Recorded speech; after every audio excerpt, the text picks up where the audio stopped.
महंगाई के मारे आवाम पर एक और बोझ। पेट्रोल 7 रुपए और डीजल 6.5 रुपए लीटर महंगा होने का इम्कान। हतमी मंजूरी वजीर आजम देंगे। ओगरा अपनी वर्किंग पेट्रोलियम डिवीजन को भिजवा चुका है। ओगरा ने वर्किंग 30 रुपए फी लीटर लेवी के हिसाब से की है। वजारत खजाना आज शाम नई कीमतों का ऐलान करेगी।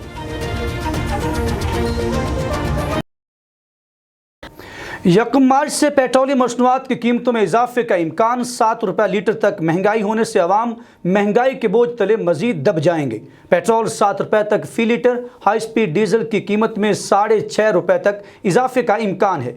मिट्टी का तेल और लाइट डीजल की कीमतों में भी इजाफे की तजवीज़ है। ज़राए के मुताबिक पेट्रोलियम मसनूआत की कीमतों से मुताल्लिक फ़ैसला आज वज़ीर आज़म करेंगे। लेवी में कमी करके कीमतों में कम इजाफा भी किया जा सकता है। ज़राए का कहना है कि हुकूमत के पास कीमतें बरकरार रखने का ऑप्शन भी मौजूद है।